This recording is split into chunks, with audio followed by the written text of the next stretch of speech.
নমস্কার বন্ধুরা, গল্পের চিলেকোঠা পরিবারে আপনাদের সকলকে স্বাগত জানাই। আমি সায়নী। আজ আমাদের নিবেদন বিখ্যাত সাহিত্যিক শ্রী সমরেশ মজুমদার রচিত গল্প শিহরণ। গল্পটি কেমন লাগলো কমেন্টে জানাবেন। যদি ভালো লাগে লাইক করবেন, আর চ্যানেলটিতে যদি নতুন হয়ে থাকে সাবস্ক্রাইব করবেন। তবে চলুন আর দেরি করব না, শুরু করি আজকের গল্প শ্রী সমরেশ মজুমদার রচিত শিহরণ।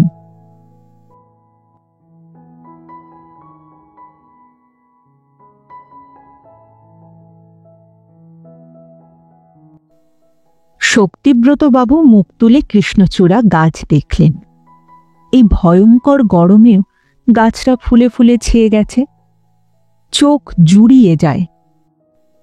তার শ্বাস পড়ল। উদাস গলায় বললেন,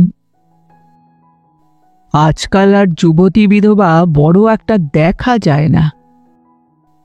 সুধাকর বাবু অবাক হয়ে মুখ ফেরালেন, বললেন, হঠাৎ এই ভাবনা? শক্তিব্রত বাবু উত্তর দিলেন, কৃষ্ণচূড়া দেখে মনে এলো।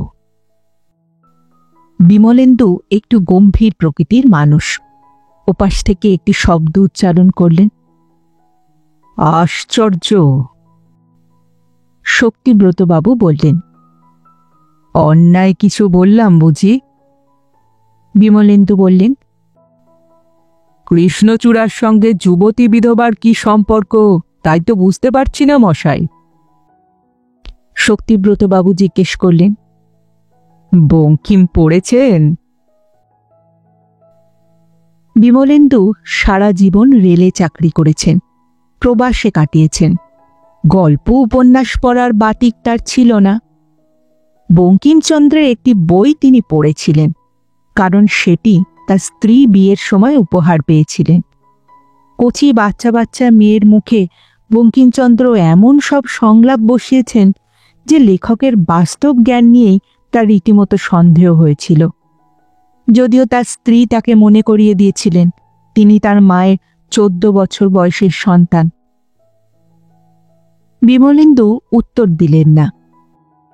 এই 3 ব্যক্তির বয়স 70 পেরিয়েছে, আলাপ বছর দেড়েকের। এখানকার নতুন হাউজিং কমপ্লেক্সের বাসিন্দা এরা। রোজ বিকেলে এই পার্কের একটি বিশেষ বেঞ্চিতে 3 জন এসে বসেন। সুধাকরবাবু লোহার লক্করের ব্যবসা, এখন তার ছেলে দেখছে। শক্তিব্রতবাবু পশ্চিমবঙ্গ সরকারের সেক্রেটারি হিসাবে অবসর নিয়েছেন। সুধাকরবাবু আবার বললেন, আগে বিজ্ঞান পিছিয়ে ছিল, অল্প বয়সে মানুষ মারা যেত, ফলে তাদের যুবতী স্ত্রীরা বিধবা হয়ে যেতেন। কিন্তু সেই সব বিধবাদের তো বাইরে বের হওয়ার ব্যাপারে অনেক নিষেধ ছিল মশাই। তাদের দেখতেন কি করে? শক্তিব্রতবাবু বললেন, ধুর মশাই, আমি বিয়ে করিনি। আজ অবধি কোনো মহিলার শরীর দেখা তো দূরের কথা, আঙুলও ছুঁয়ে দেখিনি।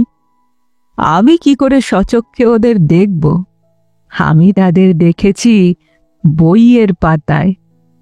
ওই বঙ্কিম থেকে বটতলা কত বইতেই তো ওরা আছেন। শক্তিবাবু সংসার করেননি এটা ওরা জানতেন, কিন্তু জীবনে কোনো মহিলার আঙুল স্পর্শ করেননি শুনে বেশ বিমর্ষ হলেন সঙ্গী 2 বৃদ্ধ। কিন্তু তা সত্ত্বেও বিমলেন্দুবাবু প্রশ্ন করলেন, বটতলা সেটা আবার কি?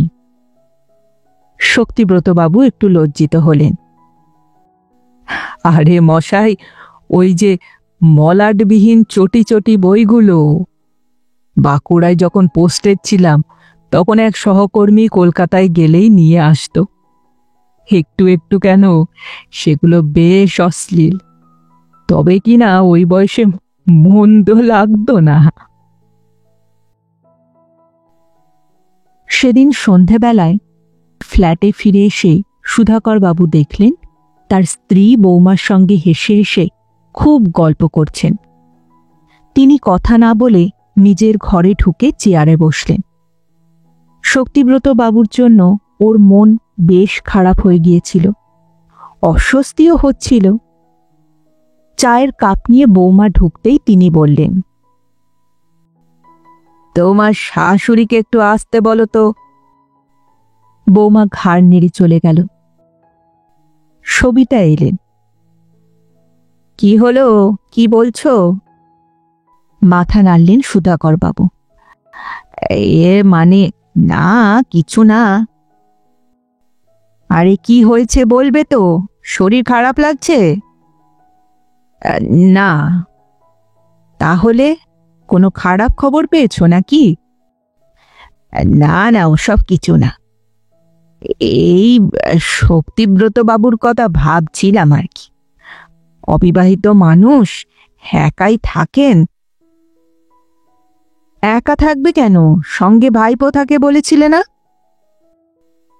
হ্যাঁ, ভাইপো মানে তো আর সংসার নয়। সংসার কি? অনেক মানুষই অবিবাহিত থাকে, একমাত্র সাধু সন্ন্যাসী ছাড়া বেশিরভাগই বধ হয়। ওদের সংসার করার প্রয়োজন হয় না। ওসব নিয়ে ভেবো না এখন। সবিতা চলে গেলেন টিভি দেখতে। বিমলেন্দু বাবুর ঘর। আলো নিভিয়ে ছন্দা বিছানায় এসে চাপা গলায় বললেন, এই সরে শো তো। শরীরটাকে নাড়াচাড়া করলেন বিমলেন্দু, তারপর শ্বাস ফেললেন। ধপ করে বিছানায় পড়ে বালিশটাকে স্বামীর বালিশ থেকে কিছুটা দূরে সরিয়ে নিয়ে ছন্দা বললেন, আবার কি হলো তোমার? শক্তিব্রত বাবুর জন্য মনটা খারাপ লাগছে, বুঝলে?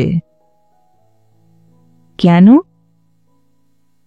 ভদ্রলোকের বয়স এখন ৭৩, এখনো পর্যন্ত কোনো নারী শরীর চোখে দেখেননি। বিয়ে করেননি, কিন্তু অন্য অনেকভাবেই তো দেখা যায়। তবুও মানুষটা। আবার শ্বাস ফেললেন বিমলেন্দু।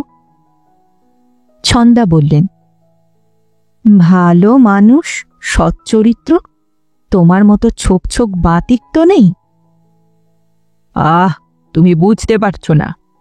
আমরা রোজ একসঙ্গে আড্ডা মারি, অলমোস্ট একই বয়সী।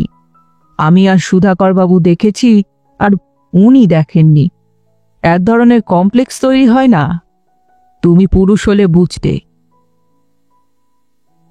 আমি পুরুষ হলে না এখানে শুতাম না। দূরত্ব বাড়ালেন ছন্দা। মেয়ে মানুষের শরীর যেন বিড়লা প্ল্যানেটোরিয়াম, না দেখলে জীবন বৃথা।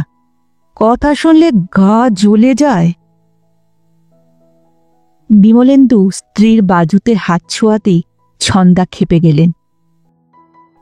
খবরদার, খবরদার, তুমি আমাকে ছোবে না। বয়ে গেছে ছুতে। এখন তোমার ছোঁয়া আর পাশবালিশকে ছোঁয়ার মধ্যে কোনো তফাৎ নেই।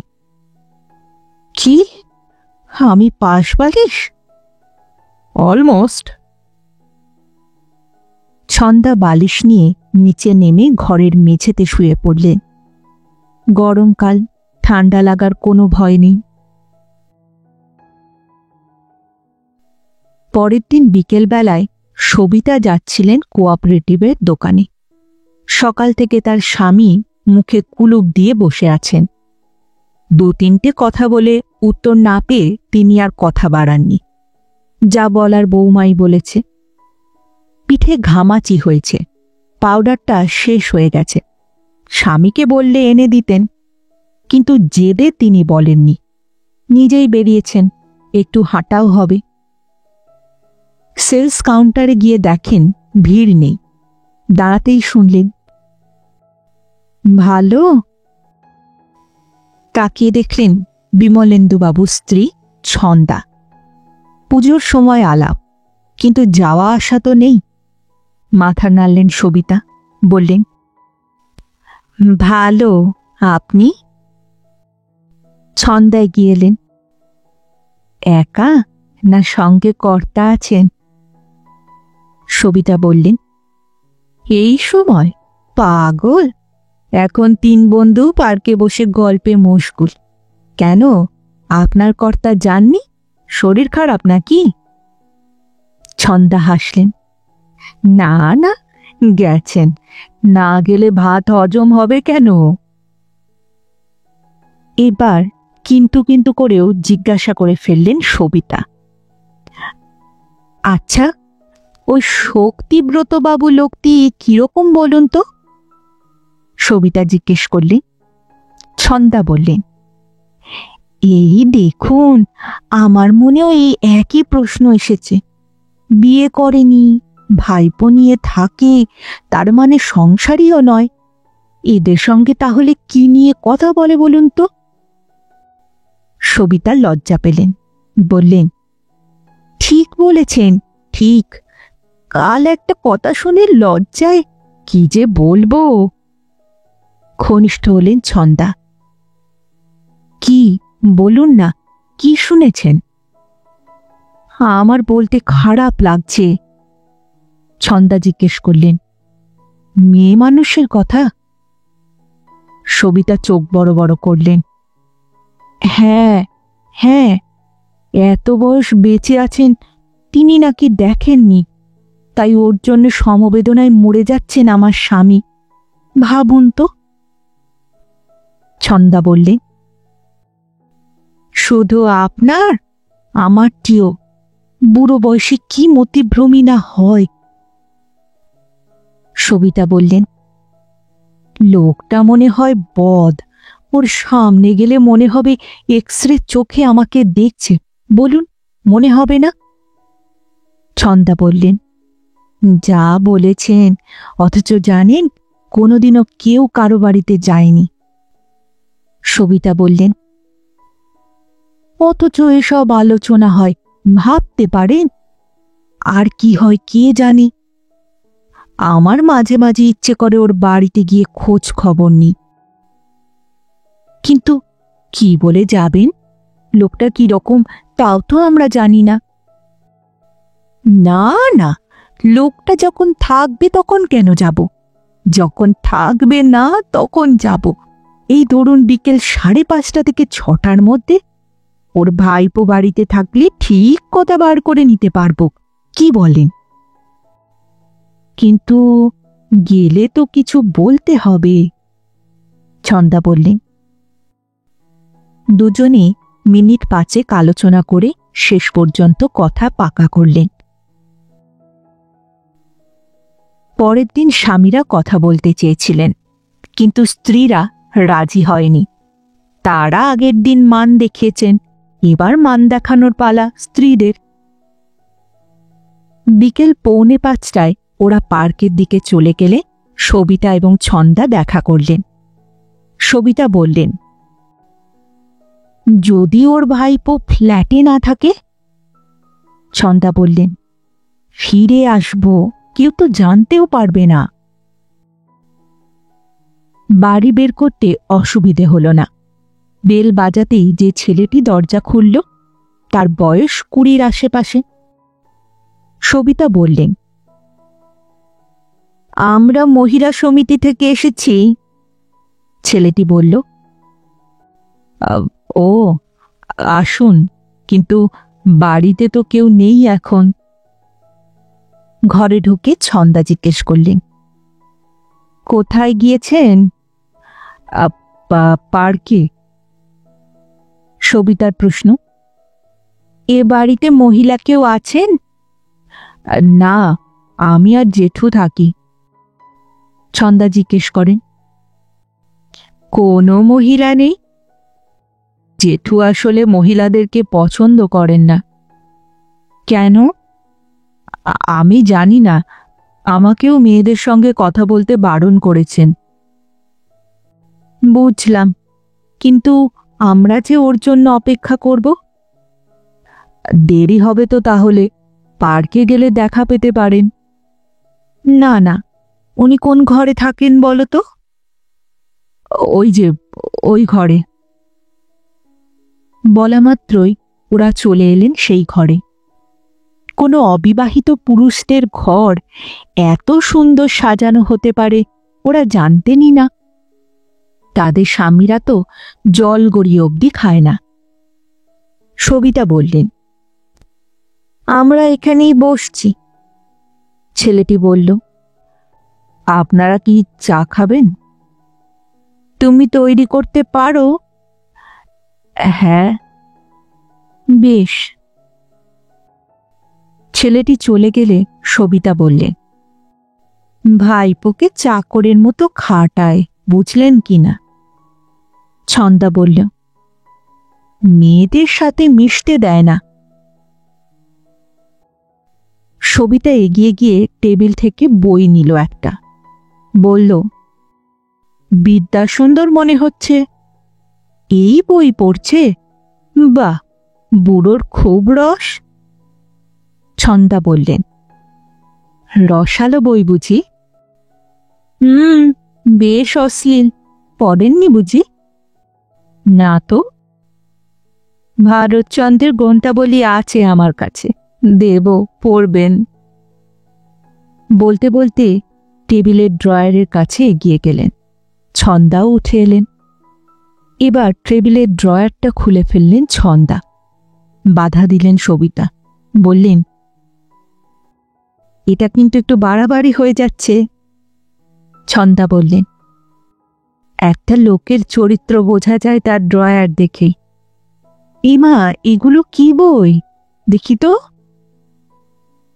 তিনটি মলাটবিহীন চটি বই বের করলেন ছন্দা। পড়লেন, লাল সায়া, যুবতী বিধবা আর ভর দুপুরে শিহরণ। লাল সায়ায় প্রথম পাতায় চোখ রাখলেন তিনি। সঙ্গে সঙ্গেই তার মুখে রক্ত জমল। কোনো ক্রমে বইটা এগিয়ে দিলেন সবিতার দিকে। সবিতা পড়তে আরম্ভ করলে ওরও সেই একই দশা। বললেন, এ কি? ছন্দা বললেন, আমারও শরীর কিরকম করছে, মাথা ঝিমঝিম করছে। আমারও। এই রকম বই কেউ লেখে বলুন তো? ছাপা হয়? হয়েছে তো। কেউ পড়ে? পড়ে, পড়ে দুধের স্বাদ ঘোলে মিটিয়ে নেয়। নচ্ছার লোক একটা। বলে নচ্ছার? এসব ওদের পড়াচ্ছে কিনা কে জানে। না, হয়তো এখনো পড়িয়ে উঠতে পারিনি। যাকে, রেখে দাও বই। বইগুলো ড্রয়ারে ঢুকিয়ে রাখতে গিয়েও একটা বই বার করে নিল ছন্দা। সবিতা জিজ্ঞেস করল, আরে ওটা? পড়ে দেখব, কেন পড়ে সেটা জানার দরকার আছে আমাদের। ও তো টের পেয়ে যাবে। একটা গোটা বই নিয়ে নেবে তুমি এখান থেকে। পাক, ভাইপোর মুখে শুনে বুঝতে পারবে না তো আমরা কারা। বাইরে বেরিয়ে টের পেলেন রান্নাঘরে চা বানানো চলছে। নিঃশব্দে বেরিয়ে এলেন ওরা। তুমি আগে পড়ে নাও, তারপরে নয় আমি পড়ব। কয়েক লাইন পড়ে শরীর ঘিন ঘিন করলেও রক্ত গরম হয়ে উঠেছে। ছন্দা বললেন, ঠিক আছে, কিন্তু কোথায় পড়ি বলো তো? বাড়ির সবাই তো তাকিয়ে দেখবে। শোয়ার ঘরে, দরজা বন্ধ করে। ছন্দা হাসলেন, দরজা বন্ধ করার চল 10 বছর আগেই উঠে গেছে গো। এখন সব সাদা পাতা, কোনো আড়াল নেই। হঠাৎ তো দরজা বন্ধ করা যায় না। আলমারিতে শাড়ির তলায় বইটা রেখে দিয়েছিলেন ছন্দা। ভেবেছিলেন ভোরবেলায় যখন বিমলেন্দু অঘরে ঘুমিয়ে থাকবেন তখন নিশ্চিন্তে পড়বেন। কিন্তু মাঝরাতে ঘটনাটা ঘটে গেল। বুকে ব্যথা, বমি, প্রবল ঘাম। ছন্দাকে নার্সিংহোমে নিয়ে যেতে হলো। জমে মানুষের টানাটানি। 72 ঘন্টা না গেলে জানা যাবে না কিছু। খবর পেয়ে নার্সিংহোমে এসেছিলেন শক্তিব্রত বাবু এবং সুধাকর বাবু। দুজনেই চিন্তিত। ভরসা দিলেন বিমলেন্দুকে। বিমলেন্দু ভেঙে পড়েছেন। সারা জীবন রেলে চাকরি করায় সময় দিতে পারেননি স্ত্রীকে। এমন সতীসাধ্যী স্ত্রীকে তিনি মর্যাদা দিতে পারেননি। খবরটা পেয়ে ছটফট করছেন সবিতাও। তার বদ্ধ ধারণা ওই বইটা পড়েই ছন্দার শরীর খারাপ হয়েছে। কিন্তু বইটা কোথায় স্বামীকেও বলতে পারছিলেন না। 24 ঘন্টা পরে ডাক্তার কথা বলতে অনুমতি দিলেন। বিমলেন্দু ফিসফিস করে জিজ্ঞেস করলেন, কষ্ট হচ্ছে তোমার? ছন্দা বললেন, না, তবে বইটা। বই? কি বই বলো তো? এখন কি পড়তে পারবে? না না, আমি না, সবিতা। সবিতাকে আলমারিতে ওকে দিয়ে দিও। সুধাকর বাবু স্ত্রীর নাম সবিতা তা বিমলেন্দুও জানতেন না। খোঁজ নিয়ে জানলেন। বাড়ি ফিরে আলমারি ঘেঁটে আবিষ্কার করলেন ভর দুপুরে শিহরণ। পাতা উল্টাতে গিয়ে তার কান গরম হল, তবুও পড়লেন। পড়ে গা ঘিন ঘিন করে উঠল। এই বই তার স্ত্রী পড়তেন। তার স্ত্রীকে তিনি সতীসাধ্যী বলে ভাবতেন, কিন্তু সুধাকর বাবুর স্ত্রীও কি তাই? তাকে এই বই দিতে বলেছেন ছন্দা। কি সর্বনাশ! সোজা সুধাকর বাবুর বাড়িতে চলে গেলেন বিমলেন্দু বাবু। সুধাকর বাবুও তাকে দেখে অবাক, আপ্যায়ন করলেন। সবিতা ছন্দার খোঁজ খবর নিলেন।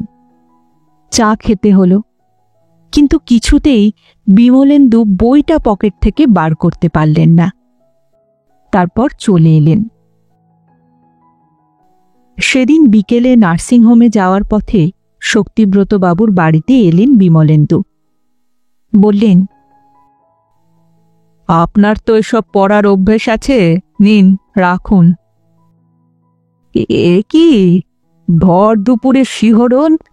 এ বই আপনি কোথায় পেলেন? হ্যাঁ? কেন? আরে মশাই, দুজন মহিলা সমিতি থেকে এসে আমার বইটা চুরি করে নিয়ে গিয়েছিলেন। আমি মহিলা সমিতিতে গিয়ে খোঁজও নিয়েছি, ওরা কাউকে পাঠাননি। ঘাবড়ে গেলেন বিমলেন্দু। মহিলা সমিতি? হ্যাঁ, বলছি কি মশাই, ভাইপোকে তো তাই বলেছিল, দুজনেই বয়স্কা। সে কি? আরে মশাই, আমার শোয়ার ঘরে ঢুকে টেবিলের ড্রয়ার খুলে নিয়েছে, টাকা পয়সায় হাত দেয়নি, এই যা। এই জন্যেই বলি বিয়ে না করে ভালো আছি। আপনি এটা কোথা থেকে পেলেন? বিমলেন্দু বললেন, এটা রাস্তায় পড়েছিল।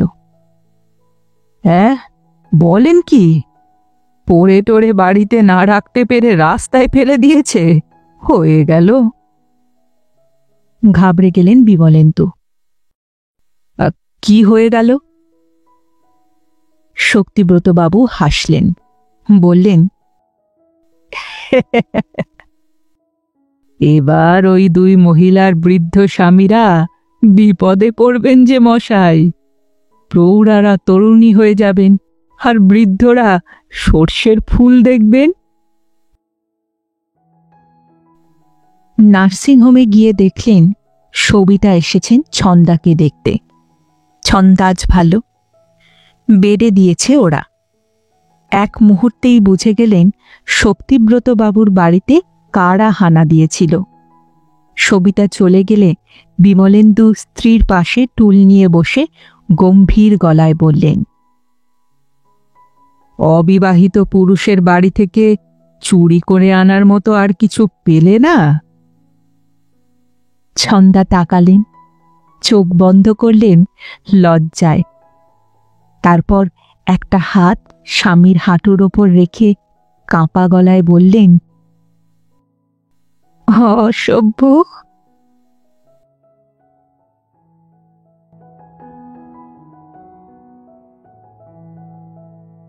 শুনছিলেন আজকের গল্প শ্রী সমরেশ মজুমদার রচিত শিহরণ। ফিরে আসছি আরেকটি নতুন গল্পের সঙ্গে কিছুদিনের মধ্যে। ততদিন ভালো থাকবেন, সুস্থ থাকবেন এবং গল্পে থাকবেন। আর আমার গল্প পাঠ ও উপস্থাপনা যদি ভালো লাগে তাহলে লাইক আর কমেন্ট করতে ভুলবেন না। আর চ্যানেলটিতে যদি নতুন হয়ে থাকে সাবস্ক্রাইব করবেন। এতে আমার উৎসাহ ও আত্মবিশ্বাস দুই বাড়ে। তাহলে আজ এখানেই বিদায় নিচ্ছি। আবার দেখা হচ্ছে। নমস্কার।